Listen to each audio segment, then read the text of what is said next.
Hello and welcome to another episode of the Franchise Tag Podcast with me, your host, Freddie Hall, for the old fan, the new fan, and the UK fan. We still have a poorly Adam on the team, so it's just me and Andrew once again coming back this week.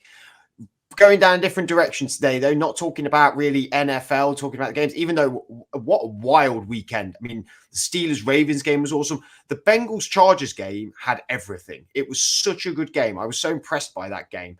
I mean, the Bills game last night with the snow and the wind, that was pretty crazy as well. Tom Brady looking like more so that he's going to be winning the MVP. We're getting into the crunch time, Andrew, and I still can't decide who's going to go and make the playoffs. There's so many teams that are so good at the minute. Yeah, it's mental. I mean, a lot of the teams that we tipped to be the ones that were all going to be in the race through the start of the season, they've all kind of dropped off a little bit. You know, some of those ones that started badly, the Kansas City Chiefs, the New England Patriots, they seem to be on a bit of a run now. So, you know, it's a bit of an up and down. It's anybody's race. I don't think anyone can really call it at the moment with the way teams have been playing. Yeah, the race is heating up for sure, and we are just only a couple of weeks away. We are in the Christmas period now. Happy holidays to everybody in the UK and in every other country that we do this show.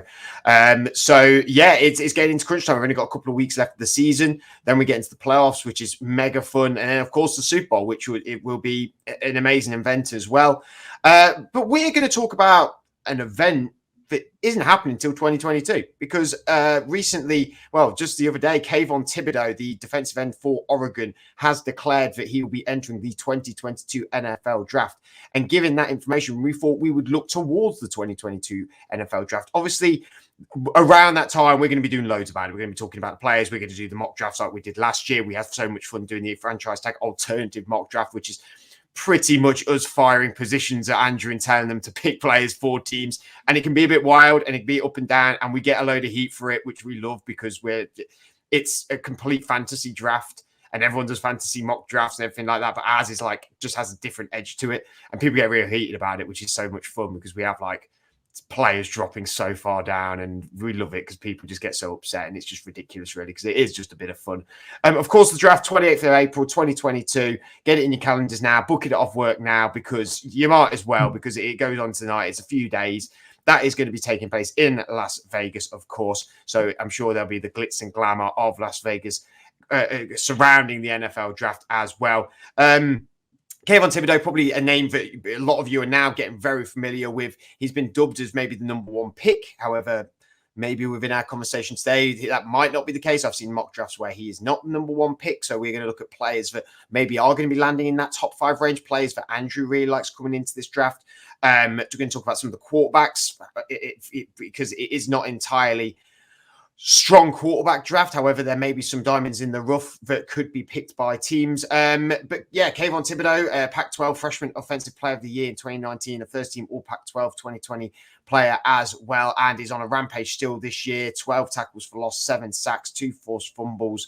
A monster of a player. No surprise to anyone that he was going to declare. And I mean, a lot of eyes are now going to be more on him more than ever now, I suppose, Andrew.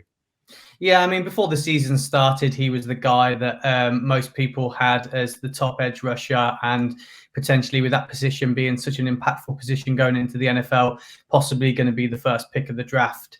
As well, with this being a very defensive-heavy draft, there is a lot of defensive players, a lot of O-linemen in here that are really, really talented.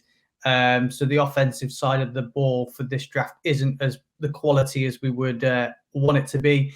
So yeah, Kayvon Thibodeaux is, you know, for me, he's probably, like I said, going into it, he was the best one. There have been some players that have had good years that will come up and they'll be mentioned and they might trump him. But this was the guy we were talking about, and he's still the guy we're talking about. As you said, 6'5", 250 pounds. He's great size, great build, great length. You know, all the typical NFL things you want. On top of that, he's explosive, he's quick, he's powerful, he's dynamic. You know, he just ticks all the boxes. I think for me, the most impressive thing about this guy is not only is he an incredible pass rusher, but he is also great against the run. And I think that's what makes him the number one pick. Of course, there's probably going to be players that you haven't heard of in this episode. Like I said, we're not going to be talking really about NFL. So we're going to be talking about the college game, something we really never do on the Franchise Tag podcast, apart from in the draft season. However, Andrew is our resident college geek. Is a not a polite word, maybe, but he knows everything there is to know about college football, watches it religiously. All of us are trying to keep up with it. However, it is very hard given the NFL, college football, work life, you know how it all goes. So when watching this episode, there'll be names that you don't know. There'll be players that maybe you want to now get to know and keep an eye on. So, don't feel like you can't approach this podcast, even though we are talking about a college game. Maybe you don't watch the college game because your team may be in the hunt for some of these players. Your team may be in the top 10 picks, in the top 5 picks. So a lot of this is going to be very relevant to next year. But given that we're getting into December now, people are going to already start mock drafts, and there's going to be more mock drafts to come in January and into the NFL draft in April. I mean, it's what every podcast will be doing this side of the pond or in the US as well. So don't feel like this is going to be an alienated podcast, because these players are going to enter the NFL, and I'm sure they are going to make an incredible impact as well.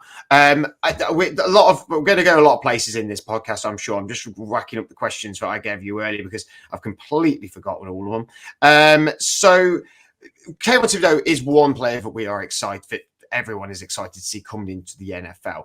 But who are you most excited to see coming from college into the NFL next year? That's a bit of a tough question. Obviously, there's players that I've followed through their careers, and there's different aspects of positions that I really, really like. I think I'll probably go into a few of the players that I really, really like a little bit later. I'd just like to reiterate, like you've just said at the top of the show there, Fred. Yeah, I'm going to go over some of the players. It's something we spoke about with our mates because a lot of teams are out of, well, my team pretty much out of the playoffs. I can't make it, or you're cemented. So it is something to look at. So I'm not going to go in depth too much about these players. I'm going to kind of familiarize you with some names, and then you can go and watch some tape yourself. So yeah, I'm not going to try and bore you too much with all their stats and everything like that. I'm just going to give you a quick, this name, this player, he's good. If your team fancies that position, then that's great.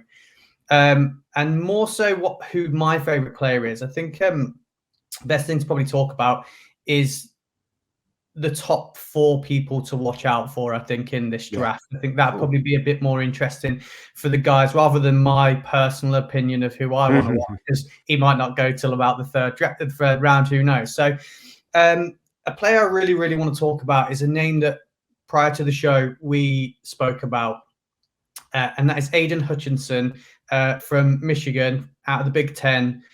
Michigan have been absolutely fantastic this year, which pains me to say as an Ohio State fan. This guy's 6'6", so again, he fits all of the attributes that you want for an edge rusher, which is what he is. There was big hopes on him being the duo of the NCAA with Petite and him last year. Obviously, Hutchinson got an injury and didn't play, so he came back this year just to showcase his talents. And for me, as I said, Thibodeaux, favorite coming in, had a solid season. This guy had a comeback year and has really, really performed. He's out of one of the big colleges, so he comes up against the top names. He's had 14 sacks this season. And the thing that is different between Hutchinson and Thibodeaux is the intelligence factor here. Like, Thibodeaux is raw, whereas Hutchinson's intelligent and he plays very intelligent football. He got 3 of those sacks against Ohio State as well. So he's proven to be able to do this against real big teams. When we look at college players, we don't necessarily judge them on who they've gone up against, but this guy's gone up against the best of the best and proven he can do it.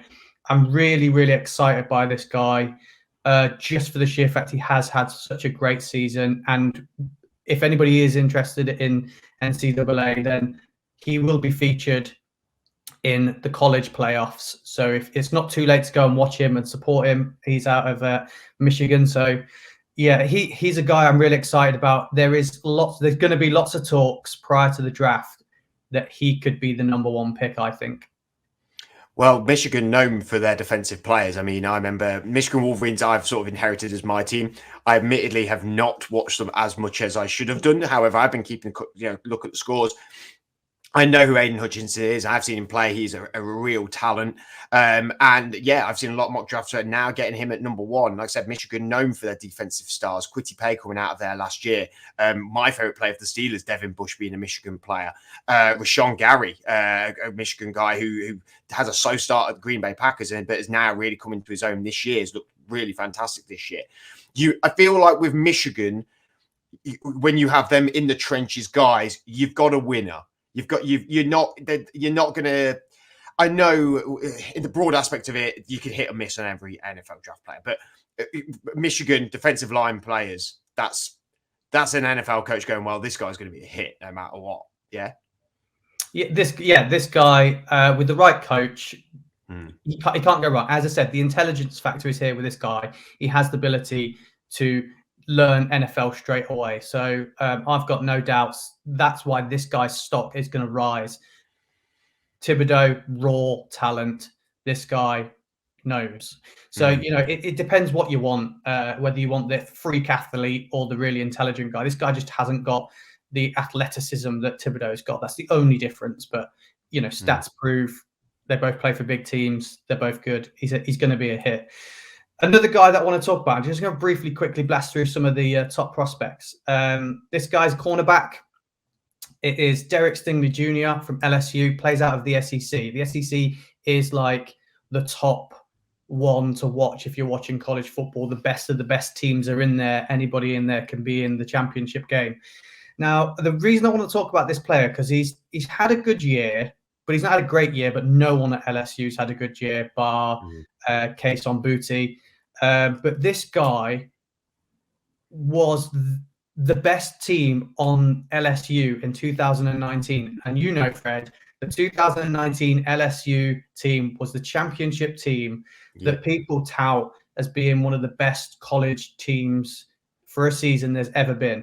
And that guy was the best player. Not Jamar Chase, not Justin Jefferson, not Joe Burrow. The player of the season was Derek Stingley. I told you about him quite a lot. He's not continued that hype, but it's because he hasn't got the players around him anymore. They're all in the NFL. He's the last one left. So do watch out for him. He's an extremely good talent. So if you need a cornerback, he's going to shore up that corner for you in the NFL. And of course, LSU, the players in that team, big success. Justin Jefferson, Jamar Chase, Joe Burrow, Grant Delpit. We've not seen loads of him at the Browns yet, but he's been pretty decent. Greedy Williams as well, a player that's not. I agree. Williams was LSU. We got Patrick Queen was out of that team. Patrick Queen, well. Yeah. Kayvon Thibodeaux was in that team. So he was the best player. And look at those names that we're already talking about are making it in the NFL. So exactly. He's definitely. I think the only reason he's not going to be maybe taken as early as what I probably expected when I first saw him is just the fact he's a cornerback. Cornerbacks are not number one picks usually. And with that said, the next position I want to talk about is a safety, and that is Kyle Hamilton out of Notre Dame. Now, last year when we were talking about the draft and we said there's unicorns in drafts, and it was Kyle Pitts last year. Yeah. I think it's this guy this year. He's made the team captain this year. He's NFL ready. And he's just an absolute freak for safety as well. He can do everything. He's good in the middle. He's good on the outside.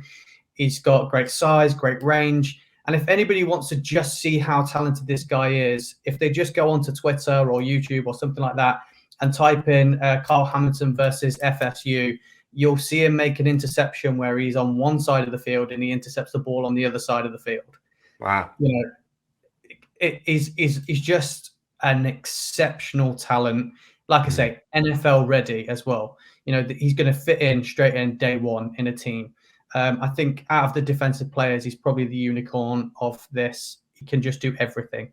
So wherever he lands, they're going to have a star. And of course, safety is such an important position in that back end of any defensive backs. We don't see safeties ever go really that high. I can't remember. I can't remember the last highly drafted safety, to be honest. It was probably Jamal Adams, if it was anyone, I reckon. But yeah, I've heard a lot about Carl Hamilton. Notre Dame, a very good team, known for their tight ends, of course. But a safety is coming out of there that is going to really enhance any team. I truly think that he's probably going to be a top 5 pick. We'll probably talk about the top 5 and their needs and wherever some of these players may land that we're talking about now in that structure of the top 5 that is currently in place in the NFL. Yeah, please carry on, Carl Hamilton. I'm very excited about him. I'm very excited about Derek Stingley as well, because I just think all them great players at LSU, and he's the one that had that hype. I mean, and I think it goes to show as well. I think this is a common thing with people who don't watch college football and then just watch the draft, is your team doesn't need to be successful for you to be like a top 10 pick, top 5 pick, because they see you as an individual talent. This is not about how good a team is, because the LSU have not been very successful this year from what I know at all. It's about how well you showcase yourself. Yeah. Also, a lot of the people I'm going to be talking about are from the big colleges. So I'm not going to talk about, but you will see come the draft, a lot of the smaller college players being pushed up because they'll have good combines, they'll have good senior bowls and things like that. And they're with the better players. But, that's for another day, that one. So that for me, they're going to be the top 4 defenders to come off the board. And then I want to move on to another position now. It's a position for the draft that I think over the last 3 years, this position has become popular and people take interest in it. And that's offensive lineman. Oh, yeah. Love a big body offensive lineman now. Love it. Yeah. I mean, before it was just, they're just big guys, just Mr. Number 1, LT, LG. They weren't the names coming out of college. They're not the flashy players, but now they've become that. And the number 1 going to be coming out of this draft is Evan Neal from Alabama, which is another SEC team. He's 6'7", he's 350 pounds. He's only allowed 8 pressures this season and no sacks whatsoever. Wow. And what I really like about him is also, we're seeing this a lot this year with a lot of the players. He's played right tackle and then he's moved to left tackle. Something we saw with Penei Sewell has struggled to kind of make the transition because he was solely a left tackle. This guy's done both. And of that, Alabama, for me, this year are my number 1 team in college football. I think they're going to go on and win the championship. And he's been a main factor of this because their O-line hasn't been superb, but this guy has. And he's the main reason that Bryce Young's been able to do what he needs to do at quarterback. So he's my number 1 left tackle going to go into the draft. Left tackle is a very important position. So if anybody needs one, that's going to be that. My next O-lineman I'm going to talk about is a guy that can play across the line anywhere. He has shown that he can do it. And that is Kenyan Green from Texas A&M. I've spoke to some of the guys in the group chat about this. This guy is an athletic monster for an O-lineman, and I'm so excited to see him at the combine to see what he can actually produce in numbers. He's 6'4", he's 325 pounds, and as I've said, he can play left guard, right tackle, and left tackle. I think when he goes into the NFL, I think he will be a tackle. I think he plays his best games at tackle. But through his career at college, he's shown how good he is at guard as well. So if there's just a team that wants to shore up their O-line, get him in the middle, get him in the NFL, and if they've got an aging tackle that he can take the position the following year, this guy's going to be brilliant for that. Like I say, he can play across the whole line. Real talented. The other position you're going to be looking at, this guy's probably one of the best offensive linemen in the draft. It's just not the best position. It's a center, and that's Tyler Linderbaum from Iowa. Yeah, he's a great talent. He's out of the Big Ten. He'll be the first center off of the board. So anybody who's looking at that later on in the draft, because it's not a position you're going to take very high in the draft. But I just wanted to make sure you guys are familiar with all the positions that are available and the best people at it. And looking at other players outside this, because I think there's going to be lots of O-linemen taken in this draft. I'd probably go with Ikem Ekwane from NC State. He is my prospect. I think he has the the possibility to work with him. He could be a fantastic prospect to develop into an incredible tackle. Brilliant talent. My other guy I want to talk about is Nicholas Petite Ferreira. He is going to be, for me, I've seen a lot of him play. He plays for Ohio State, which is my team. I feel like he's a hit. Last guy, prospect, this guy hit. Outside of the guys that I've already spoke about that at the best of their position, this guy, I feel like you can't go wrong with him. He is the best O-lineman on that team, and Ohio State have the best O-line in football. So it's usual format for them. They produce very good O-linemen. He will be NFL ready. And like I said, I think anybody could draft him and he'll be a hit. So again, he's another guy that has played left and right tackle for his team. I think it helps. Well, I think the thing is now is we have become so... it's so obvious now that you need a good O-line to win. You look at all these teams that win the Super Bowl, they always, the last few years, they've had good O-lines. And if you don't have a good line, you get Joe Burrow case where he gets injured and you miss him for the year. And that's the last thing that teams want, is to lose their quarterback. And it's something that teams are investing a lot of money in. The Chargers went out this year, got a lot of offensive linemen to improve their O-line for Justin Hope, because they know if the O-line is strong and playing well, their quarterback is going to play well. It's why they built a great offensive line in Tampa Bay. And it's why the Chiefs as well went out and invested a lot of money, traded and invested a lot of money in offensive linemen, because that offensive line is the key for your quarterback to win. There is tons of talented quarterbacks out there that can win games for you. But the offensive line is just insurance policy. It's insurance that you will win. It's not risk. There's no risk to your quarterback if you have a really strong O-line.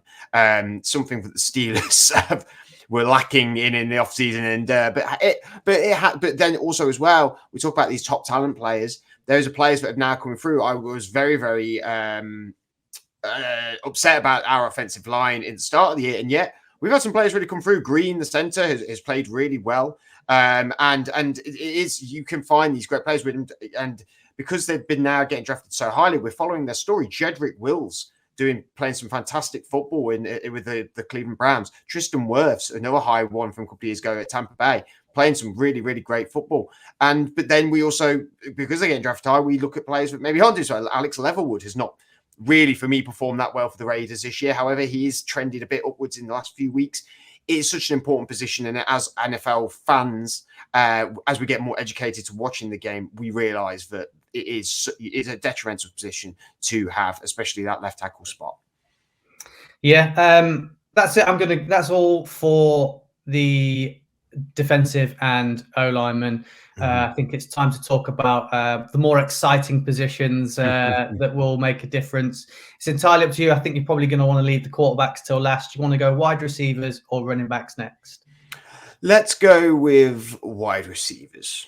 Wide receivers. So this is going to be no surprise to anybody. I'm a lot of people are going to say I'm biased, but I'm not here.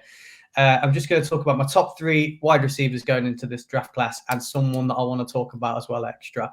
So my number 1 is Garrett Wilson, Ohio State. Mm-hmm. He is the best route runner in this draft class. He's only 6'1", but he makes up for that.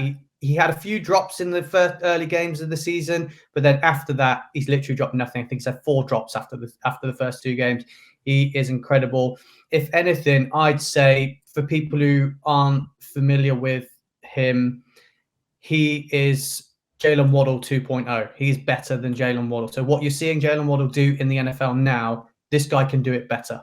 So that's the type of player you're going to get with Garrett Wilson. I think he is easily the number 1 star of this draft. I think he's probably going to go quite high with the level of talent he is and how much better he is than the other class.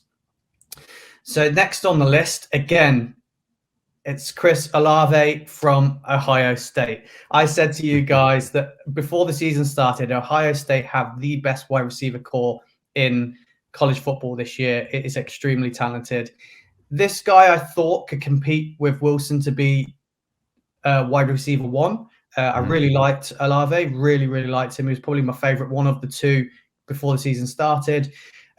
He is got exceptional speed, such a speedster. So if you're really into your fast wide receivers, this is the guy you want to watch out for and you want to try and get him on your team. He's also got great ball skills.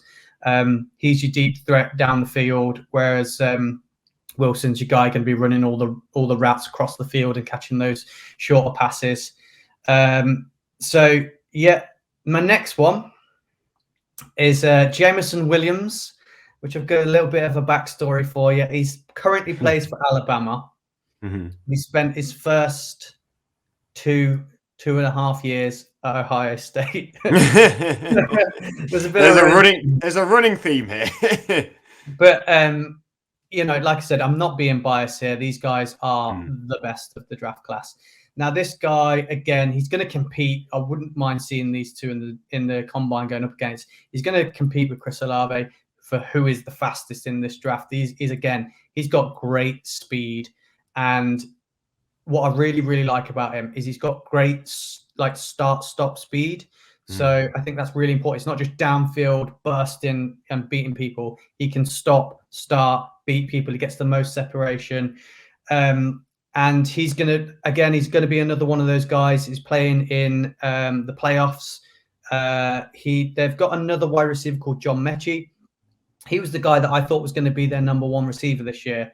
But this guy, Williams, has stepped up, and I think he's going to be incredible through the playoffs of the NCAA. So please watch him. It'd be great to watch him because you're going to get him a little bit later on with how talented the defensive players are in this draft. And the last one that I want to talk about is a guy that's, for me, he was probably my favorite wide receiver of the year. I knew about him and I've been watching him and following him, and he's been the most impressive. But last month, he broke his ankle, and that is Drake London from USC. USC have had their troubles this year, but this guy has been a shining light for them. He's been very, very talented. So I think he might have been up there in the conversation with the other guys based on the fact of how good he was playing this year. I believe after his surgery, he's going to be fit for the combine. So that'll be a good indication of whether his draft stock will rise. I think it won't rise until the combine. Again, he played in the slot in 2019, 2020, and he played outside in 2021, and he was better outside than he was in the slot, and he was good in the slot. So it's a wide receiver you can play anywhere, and his stats were insane from USC this year. So he's one to watch out for if he's fit. All four players I have heard of, and all four players look like they could really do some damage in the NFL. And obviously, wide receivers, incredibly glamorous position. We love to see it. We love to see them getting drafted, and every team loves a really great wide receiver. And we've been very gifted last few years with the wide receiver talent that's come out in Jerry Jeudy, Jamar Chase, Jalen Waddle, Devontae Smith. I mean, there's been so many to Justin Jefferson. There's been so much talent, and it's a glamorous, fun position to see. And I honestly think that that all four have definitely got. They could definitely look like they go in the top first round of it all. But I personally think there might be some team movement for these wide receivers. Immediately when you said about the speeds to Chris Olave, I could see a couple of teams maybe move up for him. The team that I thought straight away could be in a decent draft position to go and get someone like him would maybe be someone like the Raiders, who need that down ball threat. I mean, that would be a lovely fit for him there. It's going to be super fun to see them go off the board. What about these running backs? Everyone loves a good running back as well. A position that we don't traditionally see in the first round. However, last year we saw two go in Travis Etienne and, of course, Najee Harris going back-to-back the season to the Jags. In a few years, there has been players that have been drafted very high there, but you can still get golden ones in the third, the fourth. So who we got to keep an eye on? Well, it's not going to be another Najee Harris, Travis Etienne, Javonte Williams, Michael Carter scenario that we had last year. They're just not as talented as that this year. I was kind of let down a lot by the majority of the running back class this year, I had high hopes for a few of them, but they've just not really performed to the level that I thought they would. But Isaiah Spiller is probably the best out of Texas A&M. He is the most consistent. He is a very good runner, plays for a team that likes to run the ball. Last year we had a lot of people, as you've seen, a lot of Najee Harris yourself. We had a lot of running backs that had the ability to get out on the outside. They had the ability to, catch the ball. They're really good. The majority of these guys are downfield runners. They're big guys. So if that's what you're after and you're looking for a combo, these guys are going to go off the board quick for that reason. But they're not the dynamic talent that we had last year. Next one up is Breece Hall from Iowa State. Again, very consistent through his college, and just another really good runner of the ball. Like I said, I necessarily don't think any of these will be first round picks. I think you're looking at early round 2, mid round 2. But there is a guy in there that I think his draft stock will rise. I'm very surprised at how low his draft stock is. I think a lot of people have got him rated as the 5th, 6th best running back coming into college, and that's Kenneth Walker out of Michigan State, someone that I believe you've watched a little bit of as well. This guy's been a beast all year. He's been absolutely fantastic. I think there's only one team that's managed to shut him down. I think his stock will rise. He's got the yards. He's getting the touchdowns. For me, he's probably the most impressive this season. But like I said, the other two have been consistent throughout their whole college. So don't be too disappointed with the running backs coming through, but it's not what we had last year. Well, like I said, they're probably not going to go first round, but definitely in the deeper rounds if teams are going to be needing that. And of course, that combo, that dual threat combo, we're seeing a lot of committee running backs this year. The Alvin Kamara, Mark Ingram thing back in the Saints, it works. If you want to have that thumper guy who goes down the field for you, then they're guys that you can get in the later rounds. Let's move on to a position that I really, really, really want to talk about, because I really, really, really want my team to go and take one. And that is obviously quarterbacks, given that there is the massive rumor mill for the Big Ben's last year. This is going to be Big Ben's last year, but he's going to retire coming out in the last week or so.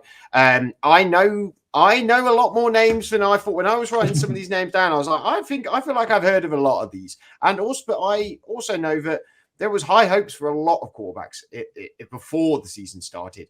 And a lot of quarterbacks have just fallen completely off the map, being the guy over at Oklahoma. Completely forgot his name now. Spencer Rattler, who has completely fallen off the radar after there was talk. We talked about him maybe going number 1 overall to Detroit. So we always said for Detroit, we're probably going to have number 1 pick, but he could be the number 1 pick maybe. He is now looking like he's not going to be touching the first round. But however, there has been names that stock has lifted up, and they are definitely looking like they could be first round talent. So let's have a look at them, Andrew.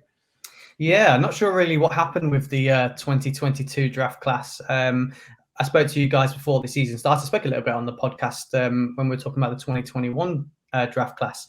I thought there was a lot of prospects in here that had the chance to really everybody be talking about them, because everyone was like, 2022 draft class isn't good enough. We're going to have to skip a year. And I was like, no. There's some names in here that, there's more that I thought there was more names this year that had the potential to rise than there was last year. Whereas I thought we had the 3 cemented ones and then some. But as you said, Spencer Rattler was supposed to be the number 1 pick. Everyone thought he was going to be the number 1 quarterback this year. He got benched, and now I think we'll see him get transferred to another team and go back and prove that he can be a number 1 pick. Maybe it works somewhere else. Fingers crossed for him, because I think he is a good talent. I just don't think maybe he was at the right team. I think maybe he could. I would like to see him at Ole Miss. I think he could do work there, and I think he could do well with Lane Kiffin. So, he's not going to go in this year's draft class. The next person was Sam Howe from UNC. Now, this guy, everyone said it's going to be those two. Which one is better? Which one is better? I don't personally think Sam Howe's had a bad year. I think he's had a good year. He's got a great arm. He's a great athlete. They're 2 things you want in an NFL quarterback now. and he's got experience. You know, he's been playing in this league for a few years now, and all of his talent that he had last year when he showcased who he was left for the NFL last year. All of them, all the wide receivers. You know, he's got a terrible O-line. The defense isn't very good. So I don't necessarily think that Sam Howe's been bad this year. I just think that UNC have been bad this year. So I'd expect come closer to the draft, his stock to rise a bit now the season's finished and people go back and look at the tape. So I think it's going to be tape for him that proves that he is worthy of being a first round. So I think that at the minute, he's off the radar. I'm going to talk about another two that aren't going into the draft or might be. Kendon Slovis from USC. Again, he's another guy. Everyone's talking about him. I think he goes and returns back to USC for another year and tries to prove himself again. But we'll move on to the guys that could be quarterback one for this draft class. Now, my personal favorite is Matt Corral from Ole Miss. I think he's got a great arm. He's a great deep ball passer. He's got fantastic pocket presence. He's not like the most mobile, athletic quarterback, but he can move. You know, he's got mobility. He's not static. He's not leave me in the pocket. Can't do anything else. He can get out, and once he's out, he's good. And he's quite elusive when he's out. He gets, you know, his trickery is quite good. So for me, I think he plays in the SEC. He goes up against all of your Alabamas, your Ohio States, your LSUs. You know, he plays all of them, and he's proven he can do it. Last year, he struggled with turnovers, and he had games where he'd throw 5 touchdowns and throw 6 interceptions. You know, the classic sort of Jameis Winston in the NFL issue. He had that problem. But this year, he's managed to learn, develop, and do so much better. We're not seeing those silly passes. We're not seeing any of the craziness. It's better football from this guy. So for me, he's my number one. I think for a lot of people, moving on to the next one, a lot of people's number one is Malik Willis from Liberty. Now, this guy is he for me, it's the problem I had with Zach Wilson. Malik Willis is he's only played one sort of Big 5 college team. I think he played Ole Miss. Everyone else he's played has been a team that you don't even need to follow or watch. But he has been impressive, and he's more of that. He's got a big arm, but he's super athletic. You know, he is the most athletic quarterback in this draft class. He is the guy that's going to get outside. He's going to get you those. I think he's closing in on. I think he was closing into 1,000 yards rushing this season at college. I think he had. Oh wow! I think he had. He's in double digits for rushing touchdowns. You know, so he's that style. But you know, when we said Lamar Jackson, he's not Lamar Jackson. But when we were talking about Lamar Jackson, we said he struggled to throw the ball. This guy doesn't. This guy's got a very good arm. So I think his stock's rising, and I think people are looking at him because he's that dual threat option. And he's got a good arm. So I think that a lot of NFL teams are going to be looking at him for that reason, whereas Corral's more of a pocket presence, pocket passer. And that's what divides the two. So for me, go on. Sorry to interrupt you. I've got his stat, not that we're going stats massively, but in 2020, Malik Willis rushed for 944 yards, 14 touchdowns. This year, he's rushed so far for 820 and 11 touchdowns. Also throwing for 24 touchdowns, 20 touchdowns in 2020, and over 2,000 yards in 2020 and 2,600 currently with Liberty. So when I read that, I feel like Jalen Hurts. You know what I mean? I think he's a better quarterback than Jalen Hurts when it comes to throwing. Again, this guy can throw the ball. I think Jalen Hurts relied on his legs too much. Lamar Jackson, you could say, relies on his legs too much. But this guy just throw a really, really nice ball as well as being athletic. I'm not saying he's as NFL ready as those two guys are, but he's definitely a guy that you could pick up, work with, and develop into a great quarterback. I think Matt Corral is already good. He can go in week 1. That's the difference. And then I'm just going to talk about another guy here that my dad watches a lot of college football as well, and this was his guy that he said to me, "Why are you not talking about this guy? This guy's the best. I've watched him. He's great." And that's Desmond Reader from Cincy. They are unbeaten. They are in the playoffs, but again, they don't go up against a lot of the massive names. But he just doesn't look. I think his team are playing well this year, and he's a prospect of that. So for me, he is a really high-end development player. So I think you wouldn't risk a first-round pick on this guy, but you definitely pick him up round 2 in the hope that, a bit of training camp, he is quarterback 1 ready. So if you do get him in the draft, if your team does go for him, be buzzing and excited. Jordan Love was another guy who everybody thought was a high-end development player.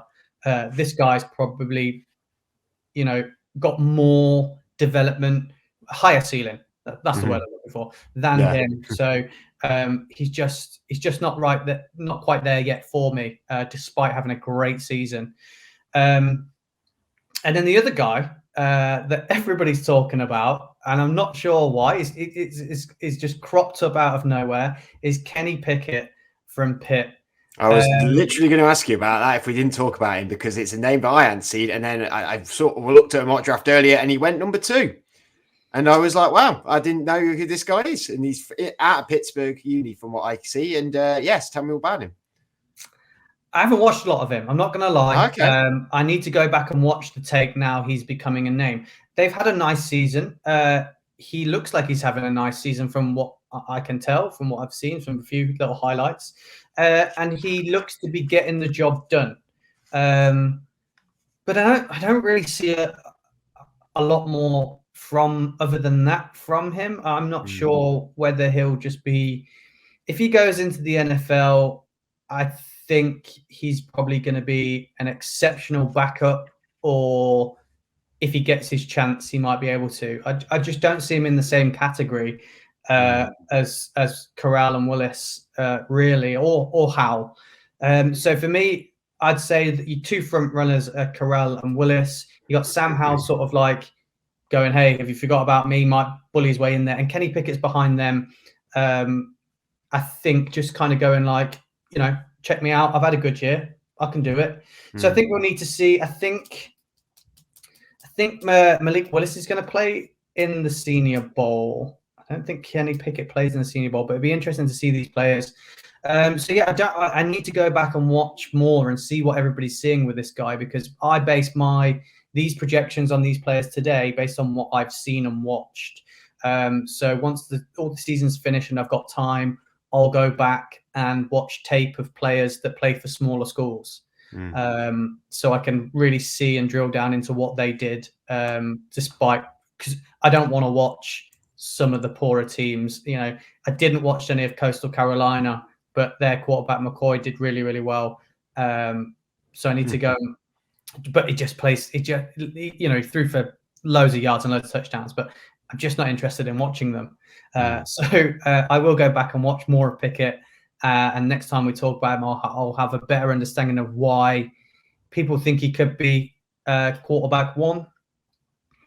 But yeah, is there any of those guys that you feel you want? I could take all 4, or 5, or 4, or 5, to be honest with you. I suddenly saw Kenny Pickett's name and I was like, well, you're out of Pittsburgh. Like, that'd be a really romantic story. If Pittsburgh took him, like, that'd be really cool. He's got 42 touchdowns this year and 4,300 yards. So, he's looking like he's doing something okay over in Pittsburgh. He's definitely ringing some alarm bells for people to maybe take a look at him. So I think Matt Corral would be the easy one for Pittsburgh to go for, in terms of he's got that Big Ben characteristic of big arm and everything like that, and not as mobile, but has got more mobility, obviously, than Big Ben has. However, I think we need to go maybe in a bit of a different direction personally.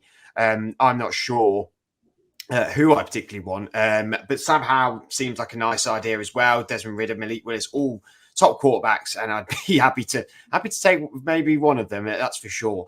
We'll quickly just say about the top 5, the top 10 at the minute is looking at as of today is the Lions at 1, the Houston Texans at 2, the Jacksonville Jaguars at 3, the Jets at 4, the Jets again at 5 via Seattle, the Giants at 6 via the Chicago Bears, the trade there.